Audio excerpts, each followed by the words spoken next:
Olá, ouvintes do podcast da SMU. Estamos aqui para mais um episódio para falar de temas que vão ser impactantes na vida dos empreendedores e investidores de startup.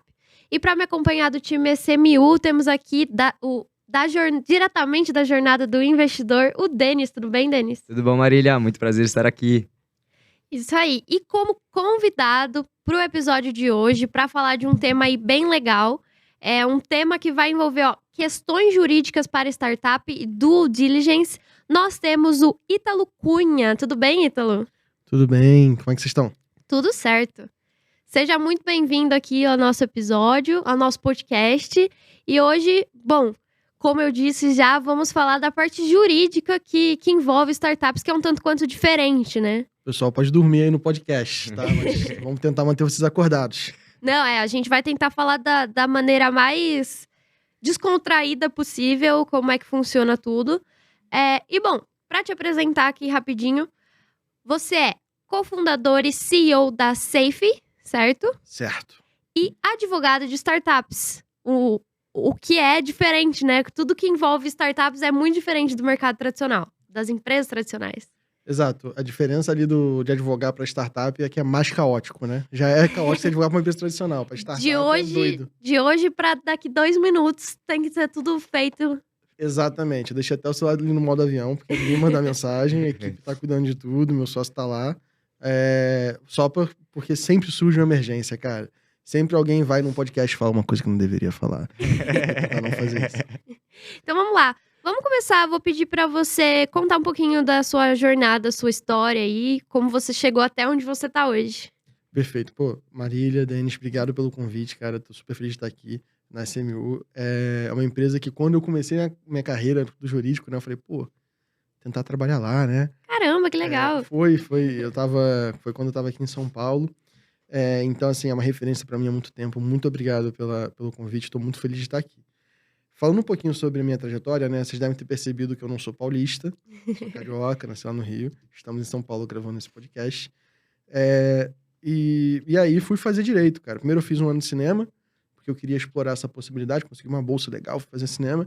Eu vi que eu ia ser pobre pra sempre. E aí eu falei, não é isso que eu quero ter uma vida um pouco mais confortável. Aí passei para direito na Universidade Federal Fluminense. Felizmente é uma das melhores do país, não sei como me aceitaram. Aí lá na universidade eu vi que, pô, eu não queria continuar fazendo o que o pessoal do jurídico fazia.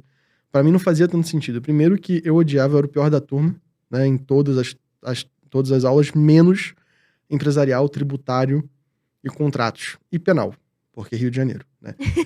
Aí eu era, fora essas aulas, eu era, tipo, sempre o pior, não tinha o mínimo, nenhuma vontade de aprender aquilo. Mas eu sempre gostei de estar certo, né? Que eu falo que todo advogado não gosta de discutir. O advogado gosta de estar certo. Então, acabei indo por esse caminho. Aí na faculdade, pô, fundei uma empresa júnior, me envolvi com essa parte de empreendedorismo. E aí surgiu um trabalho aqui em São Paulo, vim pra cá cuidar da parte jurídica ali, da privatização de imóveis de herança vacante. Eu era super específico do município de São Paulo. Tive essa super oportunidade lá, quando eu tava aqui na gestão Dória, né? E aí... aqui eu consegui me desenvolver um pouco mais. Acabei saindo de lá, indo trabalhar para uma startup como head jurídico deles. Não existe mais, acontece, né? 9 a cada 10 vão morrer, e é uma estimativa bastante generosa, tá? Normalmente 19 a cada 20. E aí, pô, com isso eu me apaixonei pela área. Eu falei, cara, é isso que eu quero fazer, muito porque eu não conseguia ser contratado, pessoal. Ninguém queria me contratar, nenhum escritório de advocacia queria me contratar. Eu falei, já que ninguém quer me contratar, eu vou começar num espaço que ninguém sabe. Eu falei, o que ninguém sabe hoje? Bitcoin. Aí eu comecei a advogar com cripto, né? Explicando muito para as pequenas gestoras ainda super amadoras, lá em 2016, como se estruturar. Então, tentava ajudar nisso, né? E aí fui entrando na área de inovação e, felizmente, caí na parte de startups, que é o que eu gosto mais. Eu não gosto mais tanto de cripto, meu sócio gosta muito mais do que eu. E aí, pô, comecei nessa área, sendo head jurídico dessa empresa, que era uma startup de facilities. Acabou que eu tive a ideia de um software para advogados, que já acabou também, quebramos. Foi horrível, mas foi bom que foi cedo. E aí, eu saí desse lugar, fui fazer uma pós na Georgetown University, lá em Washington, com bolsa. E a bolsa era para eu voltar para o Brasil e trazer esse projeto para cá. Então, porque a nossa visão era democratizar o acesso ao jurídico de forma facilitada para pequenos empreendedores. A gente está fazendo isso hoje pela Safe, de forma não de forma parecida, né? Mas no final do dia a gente acaba ajudando com isso também. E aí, pô, fui para lá, fiz o curso, fiquei 4 meses lá em Washington. E aí, o que aconteceu? Pandemia, né? Pandemia foi de 2019 para 2020. Consegui pegar o penúltimo voo pro Brasil para estar aqui, não ficar gastando em dólar no lockdown, né? E aí consegui voltar pro Brasil, mas a empresa acabou que a gente não estava no melhor ambiente para começar e cometemos muito erros. Eu era o CEO dessa empresa também, então CEOs têm que se responsabilizar pelos erros da empresa, então deu errado por minha causa, né? E aí, pô, acabou que eu falei, pô, eu tava com meu sócio que era do jurídico, essa empresa se demandou, a gente acabou cada um indo pro seu lado, tudo bem, acontece também. E aí a gente falou, pô, a gente precisa comer, né? Comer é um negócio legal, pagar plano de saúde, né? É interessante. Os básicos. Aquilo. É bom se alimentar. É bom sobreviver. Sobreviver é importante. Você que é fundador de startup, você que está escutando a gente. Cara, se o investidor falar pra você não ter salário, você pergunta se ele não tem salário, tá? Então, bote isto no investimento. Sim. Você não vai pedir 8 mil reais de salário, né, amigo? Pô, mas... pelo menos o básico pra comer e morar na casa do teu pai, tu tem que ter. Pra tu não também abusar do velho. Aí a gente abriu um escritório de advocacia. Falou, vamos começamos um escritório de advocacia. Abrimos nesse meio tempo uma empresa de registro de marca também, que a gente viu como mercado potencial. Mais causa ainda. É o tipo de negócio assim que você lida com muita gente mal intencionada. E aí, no final do dia, a gente falou, cara, não tem porque a gente continuar com o escritório, não é escritório que a gente quer. A gente quer inovar em serviços jurídicos. E eu não quero criar ferramenta para advogado, eu quero criar ferramenta para empresário, que é quem eu quero defender. Então a gente acabou juntando as duas e viramos de Cunha Mantovani Advogados e Marquei, a gente virou a Safe. A Safe é uma plataforma de jurídico gratuita para startups, então você consegue entrar lá e usar a grande maioria do que a gente tem de forma gratuita. E a gente tem hoje um plano de consultoria, né? Que é o que a gente chama de back-office. A gente ajuda empreendedores a se organizarem juridicamente e captarem investimento. Já ajudou mais de 200 empresas, já viabilizou mais de 4,5 milhões em investimento anjo e mais de 20 milhões em crédito para essas empresas. Normalmente as fintechs, né? As fintechs acabam pegando um crédito com FDIC e tal, ou então outro tipo de fundo para poder emprestar, e a gente ajuda nessa viabilização também. Então, hoje a gente já tem 3 anos no mercado como empreendedor, né? Desde o primeiro dia do escritório. E a gente está crescendo bastante aí, também animado com o lançamento da Safe. Safe Fund, no caso, que é essa plataforma aí gratuita para fundadores e empreendedores que estão começando sua startup conseguirem se organizar juridicamente lá. Cara, tu vai ter os primeiros documentos que você precisa, vai conseguir ver tua marca, se ela está disponível ou não. Ainda tem um CRM de captação de investimento que a gente fez. Caso você ainda não esteja no estágio para SMU, né? Para o teu primeiro cheque. Se já tiver passado o primeiro cheque, tiver com track record legal, chama os caras. E aí, lá você consegue cuidar do teu investimento gratuitamente. Nesse momento, a gente não está nem cobrando nada pela plataforma. Vamos começar só daqui a pouco, quando a gente lançar a nossa feature de cap table, que é um problema super profundo para as startups. Né? Ninguém sabe o quanto que tem percentual na empresa. Sim. O mais maravilhoso é que você descreveu a história de 99% dos empreendedores aí do mundo, porque abrir tal coisa, quebrei. Abrir tal coisa, quebrei. Aí agora tá dando certo. Por enquanto. Vamos aguardar os próximos capítulos, mas com certeza os próximos capítulos serão excelentes, porque é um mercado de muita dor. Vocês estão trazendo uma solução excelente, porque eu vejo muito potencial em consultoria, por mais que tenha caído no clichê, assim, tipo, consultoria. Mas todo mundo precisa de uma boa consultoria, isso é inevitável, né? Exato. O que a gente vê é, tipo, olha, nossos documentos, nosso plano é que nossos modelos sejam todos públicos, em breve. Porque se o cara quer o contrato, simplesmente, ele vai lá e baixa e usa errado, né? E aí, tudo bem, depois ele vai me contratar para resolver esse problema. Mas, assim, consultoria é algo que você não consegue substituir ainda, né? Então, a parte documental, a gente tem aí soluções de IA que vão ajudar a melhorar muito nesse fornecimento. Embora você vai ter uma queda, talvez, de postos de trabalho para advogados, você vai ter um crescimento da geração de valor por fundadores que não precisam gastar tanto dinheiro agora com contratos, né? Com serviços jurídicos e a parte ali de processo mesmo, né? Mas você vai ter um ganho de valor por conta desses empreendedores. Então, embora para os advogados seja ruim por um lado, é bom por outro lado também que o cara consegue se especializar E ele vai ser o consultor de podcast em São Paulo sobre captação de investimento anjo. E ele vai gerir todo mundo aí, vai entregar serviço jurídico para todo mundo. É o mais legal que tá crescendo cada vez mais o discurso de você não precisa ser bom em tudo. Então você vai lá e contrata alguém que é bom naquilo que você não precisa ser especializado, né? E podcast, educação, a gente tá aí pra criar conteúdo de básico e completo ao mesmo tempo, pra auxiliar as pessoas que querem, poxa, quero fazer parte disso, então eu preciso aprender. Estamos aqui para isso. Estamos aqui para ajudar vocês. Então vamos lá. Falando mais especificamente agora do que viemos falar aqui. A parte jurídica de startups. Acho legal a gente começar um pouquinho com o olhar do empreendedor, né? Como ele deve olhar para sua empresa e deixar essa juridiquês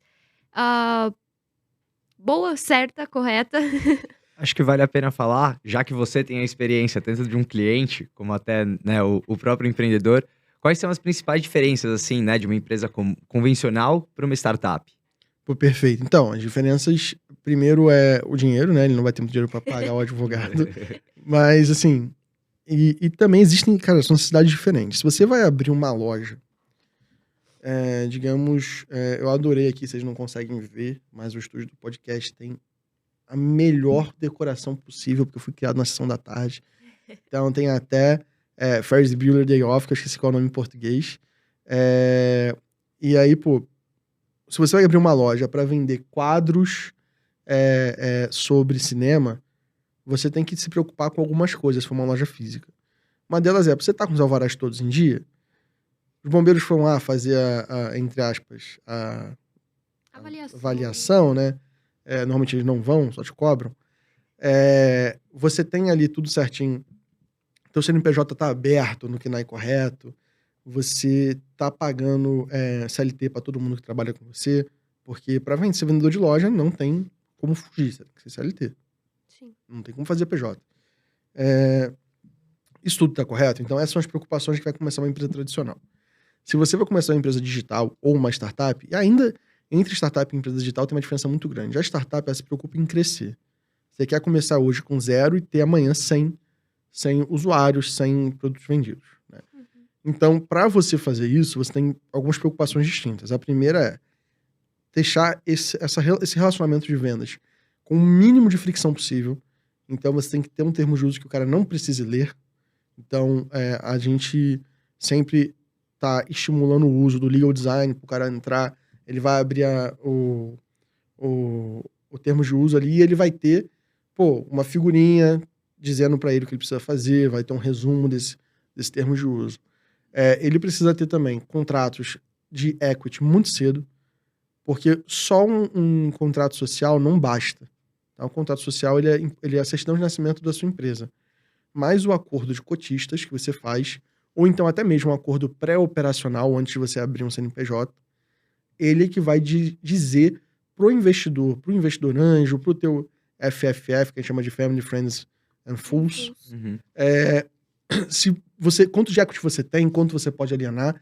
Então, para startup, ter essa visão societária profissional é mais importante do que ter uma visão trabalhista profissional, às vezes. Principalmente se esse cara tiver nem aberto o CNPJ, se ele não tiver vendido nada. Uhum. Então, o que a gente diz? Olha, comece sempre, não abra seu CNPJ no primeiro dia. A primeira coisa que você tem que fazer é ter duas coisas, né? Primeiro, registrar sua marca. Então, é um custo relativamente baixo. Então, se você não for prosseguir com a empresa, você perdeu ali no máximo, se você fizer sozinho, né? R$200. E ao começar, você tem que ter um acordo pré-operacional, que a gente chama de memorando pré-operacional de fundadores. O que esse memorando diz? Quando cada um tem de percentual, o que você pode fazer, se aquele filho da puta que tá trabalhando com você não responder mais o WhatsApp, o que você faz? Então, assim, tem várias coisas que você tem lá de salvaguarda, inclusive abrindo mão da propriedade intelectual, que no final do dia, para uma startup, é o mais importante. Uhum. É o código, é o know-how, é a propriedade intelectual, é a marca, é o relacionamento com os clientes, são os contatos. Isso é mais importante para a startup, porque a startup ela é uma empresa de alto crescimento, ela é uma organização que está visando inovação. Então, para ela, é mais importante cuidar da propriedade intelectual do do que ter todos os alvarás para funcionar. Seria a alma, né, da startup. Exatamente. E, Ah, e tudo isso surge pela principal diferença de objetivos de curto prazo, né, entre empresas tradicionais e startups. Empresas tradicionais visam lucro desde o primeiro momento. E startups visam escalabilidade, né? Então, esse objetivo curto prazo ocasiona toda essa diferença de demanda na cadeia como um todo, né? exato, não só para o jurídico, como para o contador também. Né? Tô- Então, assim, um erro que os fundadores fazem é abrir um MEI para iniciar o projeto. Cara, segura. Primeiro tem um acordo pré-operacional. Pô, então, eu fiz a primeira venda. Legal.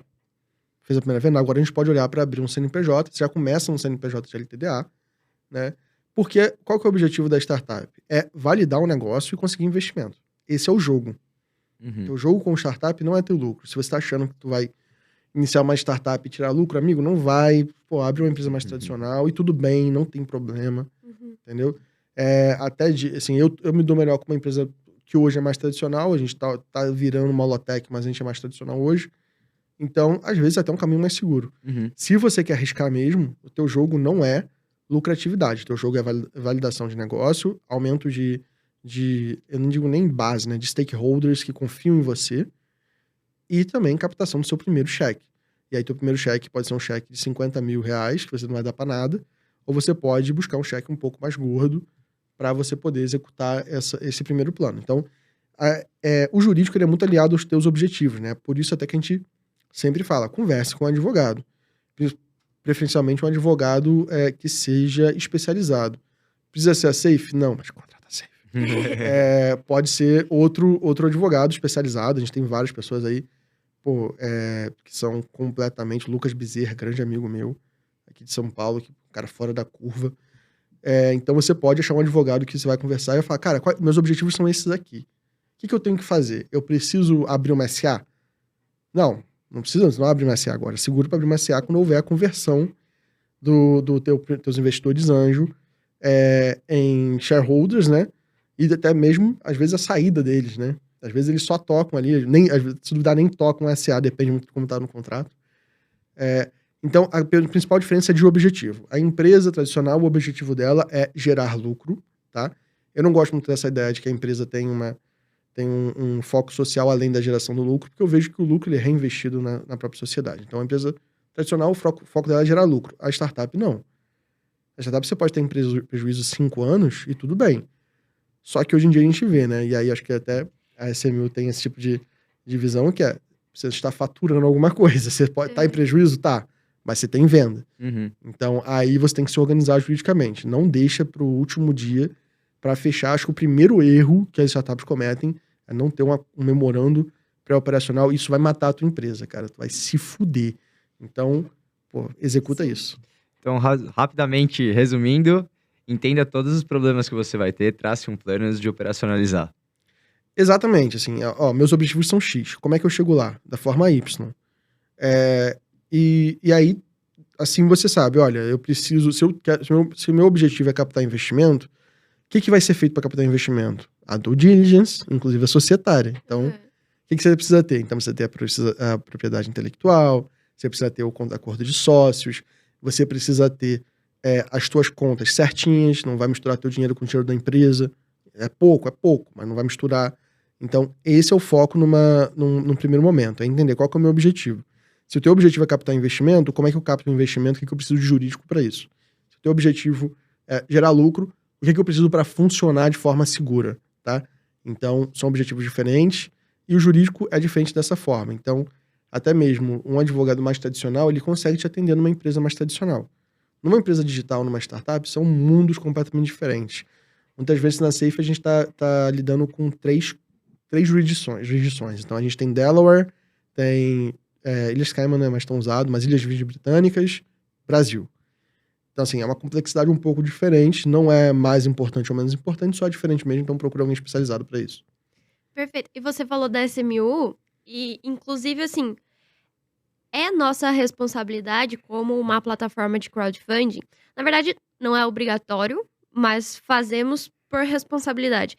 minimizar o risco dos nossos investidores. Afinal de contas, estamos levando investimento de risco para pessoas que não necessariamente vivem disso, não estão ali no dia a dia com isso. Então, a parte do faturamento, a parte de tudo bem encaminhado, minimamente planejado e seguindo o planejamento, é extremamente importante, né? Tanto, como você disse, da parte jurídica, principalmente, quanto de inúmeras outras frentes da startup, né? E aí, até um ponto legal, nós da SMU fazemos a diligência como parte da nossa tese. Então, além das exigências da CVM, temos as exigências, nossa, palavra difícil, da nossa tese. Então, isso é muito importante, né?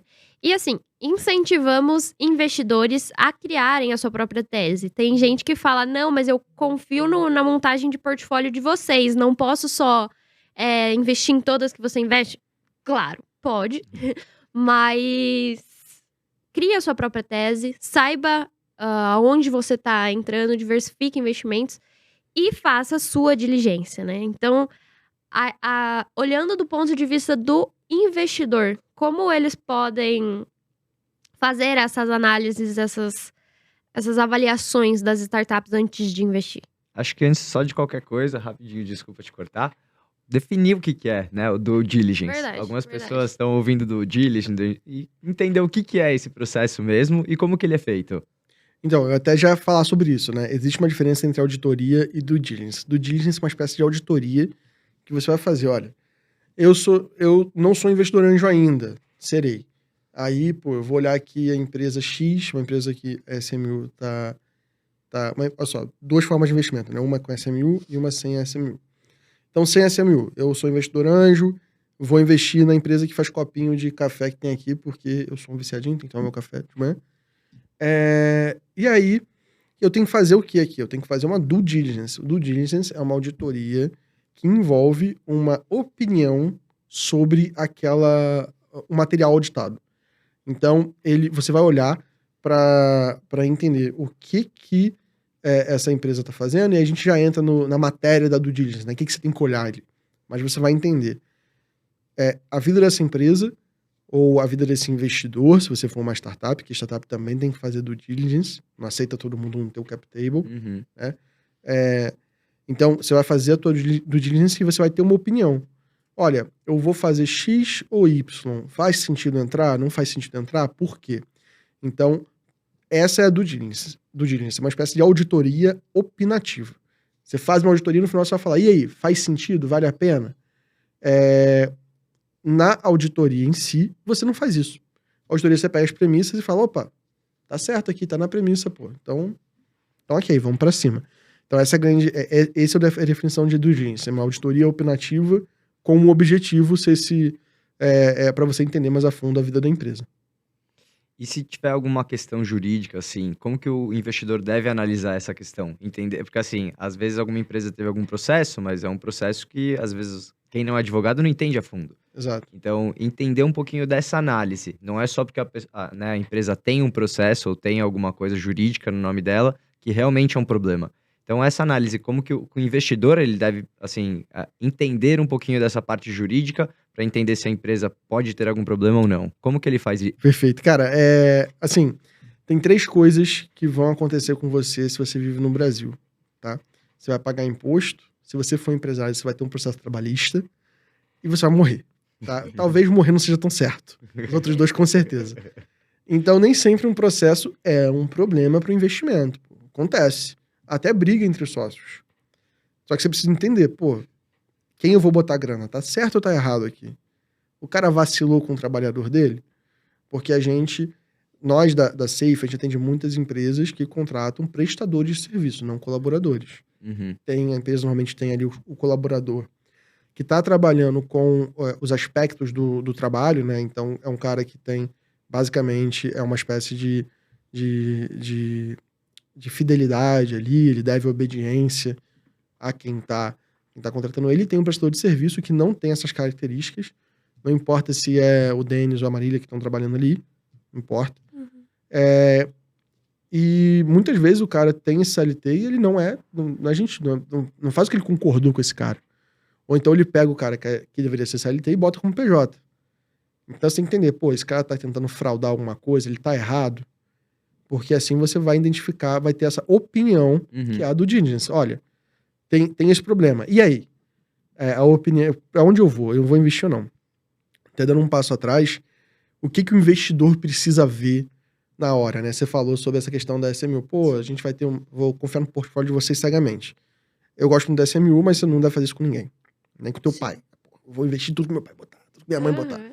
Porra, é burrice, cara. Às vezes você, digamos, eu sou um cara que sou super partidário de inovações tecnológicas e eu tenho uma visão de liberação de drogas, por exemplo.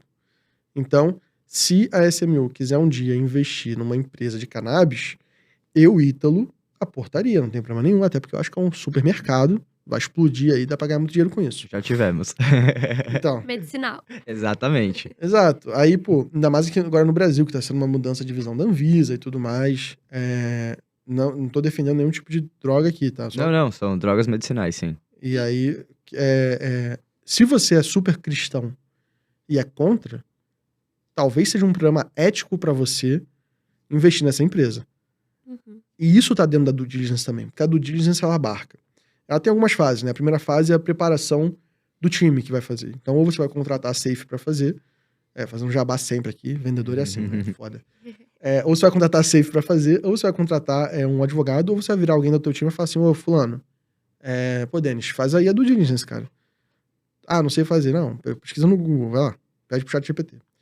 Aí, você vai montar a equipe que vai fazer essa due diligence. O segundo ponto é que você vai começar a recolher os materiais. Então, você vai falar, é o que a SMU manda. Manda uma listinha pra empresa, e a empresa tem que botar todos os documentos ali. Sim, documentos obrigatórios estão na página de captação.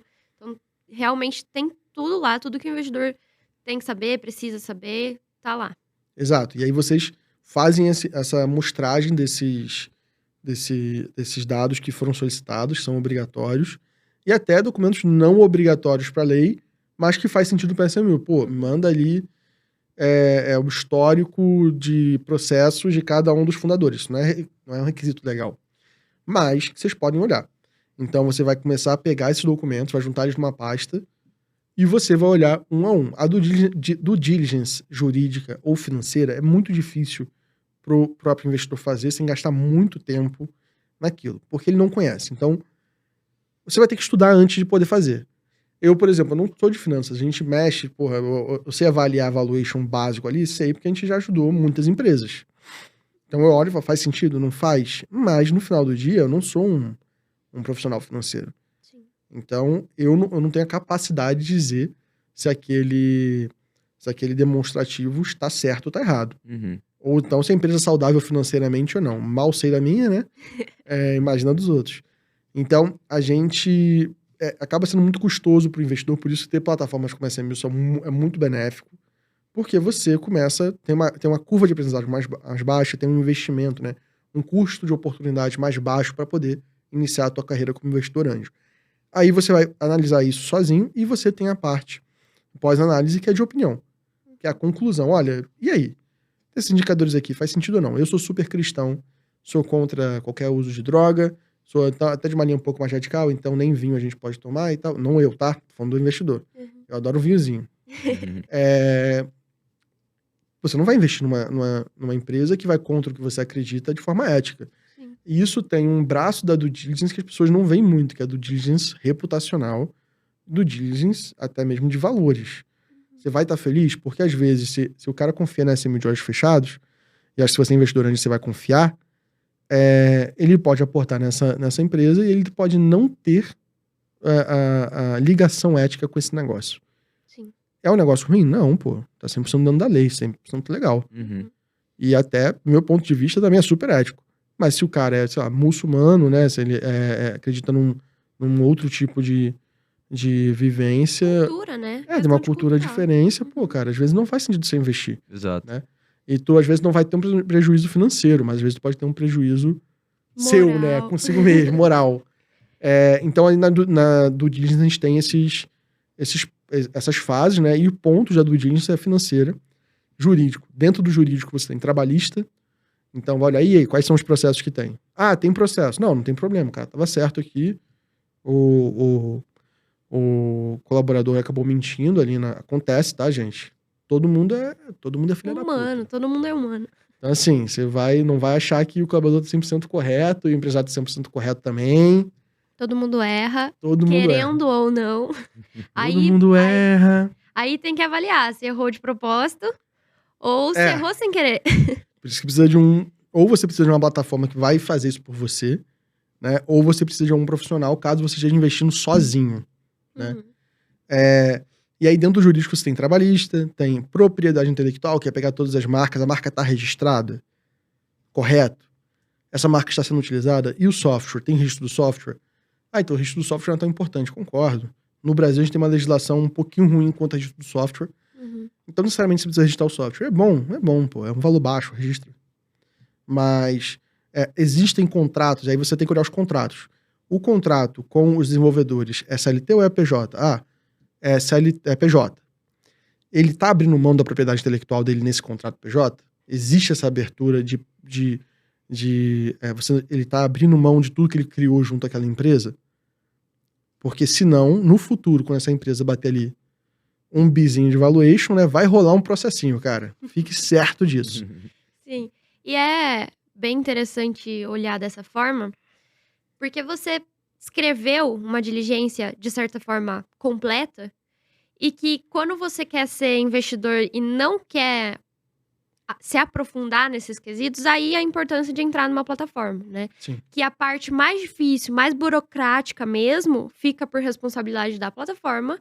Olhar se o software está registrado, olhar se essas partes mais a fundo realmente, fica por responsabilidade da plataforma e você confia, por isso procurar uma plataforma de confiança, a S1000. Tô brincando, mas... E você fica com a parte mais superficial, vamos dizer assim. Olhar time, olhar números dos documentos obrigatórios e ainda os números que você tem mais conhecimento. Que importam pra você também, né? Exato. E a questão dos valores, que é extremamente importante, que até entra na criação da própria tese, né? Eu não invisto em empresas, sei lá. Pro aborto. Exato. Facilita o aborto. Exato. E aí surge a questão da tese, né? Por isso a gente tanto reforça diversificação de portfólio e, acima disso, construa a sua própria tese. Faça a sua própria diligência, a sua própria avaliação, selecione os critérios que você quer olhar para a construção do seu portfólio. Acho que só para finalizar, um último comentário, assim, se você pudesse dar uma dica para nossos ouvintes, o que eles poderiam aprender um pouquinho mais ligado ao direito para ter essa, digamos assim, confiança, né, em si mesmo e também uma confiança extra na própria plataforma. O que você acha que eles deveriam estudar em relação a processo trabalhista, essa questão mais contábil? Cara, assim, eu acredito na especialização, né? Eu sou um partidário de que quanto mais especializado em uma coisa você for e contratar coisas que você não é especializado, melhor. Sim. Trabalhista, cara, processo, entende se o cara foi condenado ou não. Isso ali você vai nas últimas folhas, vai ver, se não teve uma decisão ainda, pede para um especialista olhar para você, tá? Porque com esse tipo de coisa muito técnica, você vai perder um tempo muito grande, é um custo muito alto de energia e esforço para você aprender. Um ponto que você tem que aprender se você quer ser investidor de qualquer, seja com uma plataforma, seja sozinho, que muda do diligence, né, sozinho. Então, na plataforma, normalmente vocês acabam... Esse cara não chega do nada, na S1000, ele vai aplicar e vocês vão olhar. Se o cara estiver sozinho, você tem que fazer, seja fundador ou seja investidor, uma due diligence reputacional desse cara. Conversar com o último investidor dele. Conversar com alguém que trabalhou com ele. Se você estiver fazendo uma due diligence do investidor, você tem ali normalmente, ele vai botar no LinkedIn as empresas que ele investiu, né? Então você vai lá, pergunta para essas empresas. Se ele não botar, você fala, se for uma investidora amiga, passa aí, né? Quem que você investiu? Por quê? Não, porque você vai entrar no meu cap table, cara.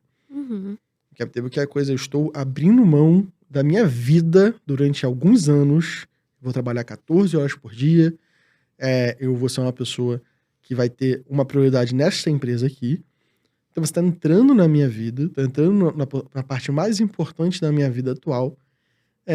Então eu preciso entender quem você é. Então me passa o WhatsApp, me passa o Zap de quem você já investiu, que eu vou ligar para eles. E liga para esses caras. Olha, e aí? Pô, Denis, eu vi que a Marília investiu em você, e aí? Pô, ela foi ótima, me apresentou, abriu várias portas, foi ótimo. Pô, Ítalo, não aceita, ela não fez nada. Só atrapalhou, encheu o saco, pedia relatório todo mês. Então, assim, você tem que ter essa visão. E aí, se você estiver sozinho, tá? A SMU, ela não tem obrigação de fazer isso. Mas a SMU conversa com o cara. Mas é legal ainda assim se olhar. E aí? Essa empresa aqui, quem que são os founders? Pô, a SMU permitiu a entrada ali do cara da... Qual é o nome dele? Da WeWork. O cara, ele levantou 300 milhões de dólares aí recentemente, né? Mostrando que tem gente que não faz esse tipo de coisa. Sendo que ele quebrou a última empresa dele para ficar rico. Então, assim, tenha um olhar atento para isso. Do jurídico, societário. Aprende a ler um contrato, tá? A gente tem alguns cursos gratuitos online. O Anjo do Brasil tem um curso super legal de investimento anjo. O Kepler da Bossa tem um curso super legal. A SMU tem material riquíssimo e você nem vai pagar nada, ao contrário dos últimos 2 que eu falei, sobre como aprender a importância do societário para o investidor, porque no final do dia é isso. Olha, minha cota, quanto que vai tá valendo, qual valuation. Vai ser via Safe, que eu vou ter apenas eu não vou ter valuation agora inicial, vai ser a próxima rodada com desconto de 25%, né? Uhum. Então, isso tudo você precisa aprender como investidor. Então, é entender exatamente o societário, como é que fica você ali, quais são as cláusulas que fazem sentido. Então, bad lever, good lever, num contrato, às vezes, de investimento antes, que não é muito comum. Se você vê, você vai falar, cara, o que é isso aqui? Por que tem isso aqui? Um tag along, drag along, tudo isso você tem que ter uma visão do que quais são as melhores práticas. No YouTube da SMU tem bastante material. No YouTube da Safe tem bastante material também com o meu sócio, porque eu falo muito. Então, ele que toca, ele é muito mais carismático do que eu lá. E também no nosso blog, acho que no blog da SMU tem muito conteúdo sobre também, porque quando eu estava começando, eu li bastante o blog da SMU, tá? Então eu indico para vocês também. Então, cara, você tem que entender o jurídico ali de societário, é o que você precisa entender. De resto, chama um profissional ou confia numa plataforma com muita reputação, como a SMU. Muito bom. Maravilha, ganhamos ainda vários elogios aí. Fazer o jabá, as vendas. Muito bom. E que, na verdade, sem querer vender o próprio peixe, mas porque é nossa responsabilidade minimizar riscos, né? Então, nada mais do que fazer essa diligência completa, saber onde a gente vai enfiar, vai colocar os nossos investidores. Então, é de extrema... Não só os nossos investidores, porque a gente também investe, né? Investimos em Então, todas. tipo Exato. assim, o mesmo risco que a gente coloca os nossos investidores, nós também estamos correndo. Então, assim, não queremos prejudicar ninguém em hipótese alguma, né? Então, é tudo isso que você tá falando com toda certeza. É a questão levantada, né? Vocês. Não existe vocês na SMU, somos nós. Somos nós. Nós estamos no mesmo barco. Então, a gente defende sempre os interesses, né, de todos os investidores. E a gente entende também qual a necessidade do investidor e o que eles querem para a gente poder estar seguindo, né, com o melhor processo. E, Ítalo, infelizmente precisamos encerrar aqui o nosso episódio, mas eu já queria convidar ao vivo, para não ter como recusar. Eu vejo super possibilidade da gente fazer mais episódios do ponto de vista jurídico para startups, questões de contrato, esse ponto que você estava falando de sociedade, inúmeros outros que a gente pode afunilar mais esses assuntos e ficar falando deles aqui para conteúdo, né, educacional, aí a gente tentar especializar todo mundo, deixar todo mundo ciente de onde está se metendo, do que está fazendo, né? Então, fica o convite aberto para a gente seguir com mais papos com outros temas que envolvem a parte jurídica das startups. Pô, Marília, obrigado. Eu já aceitei porque eu gosto de falar. Então, pô, só me chamar que eu tô aí à disposição pra gente conversar e fazer mais jabazinho da Safe, né? Isso Tá aí. Bom, então, quero agradecer você por esse episódio. Foi um grande prazer bater esse papo. Aprendi bastante. Jurídico não é a minha especialidade, mas aprendi bastante aqui com você. Denis aí que tá conversando com os nossos investidores dia a dia, sabem aonde estão as maiores dificuldades de entendimento e de tudo mais. Então, quero agradecer aí sua presença, seu conhecimento compartilhado. Muito obrigada, viu, Ítalo? E pelas dicas também, né? Muito obrigado aí pelos cursos. Valeu, pessoal. Eu que agradeço o convite de vocês. E aí me chama aí de novo que a gente tá pronto para conversar. E pro pessoal que tá escutando a gente, visita a gente na safe.com.br. Lá vocês podem acessar nossa plataforma gratuita. Não, a gente não endossa ninguém, tá? A gente ajuda o fundador a fazer a captação dele sozinho do primeiro cheque. Que muitas vezes é mais difícil ainda. Pra tu chegar na SMU, você tem que ter tido o primeiro. Então é gratuito, pessoal, a gente não cobra nada por isso. Porque quando vocês precisarem de jurídico, vocês vão atrás de quem vocês confiam, né? Exatamente. E a gente tá aí pra isso. Obrigadão pelo tempo de vocês, demais, e pelo convite. Agradecemos pela presença. Isso aí. Então, ouvintes do podcast da SMU e agora espectadores do podcast da SMU, hoje aqui falamos sobre a parte de juridiquês, a parte juridiquês das startups, quais são as principais diferenças, e olhando do ponto de vista dos investidores e, na verdade, também empreendedores, como fazer diligência da startup e do investidor, né? Como fazer avaliações e análises a fundo, profundamente e superficialmente. Então, não percam aí próximos episódios com mais troca de conhecimento, mais novidades e parte educacional. Então é isso. Também sigam a SMU nas redes sociais, @SMU Investimentos, em todas as plataformas. Se inscrevam no canal do YouTube para acompanharem em tempo real todas as novidades. E é isso. Muito obrigada por mais esse episódio e até a próxima. Até mais.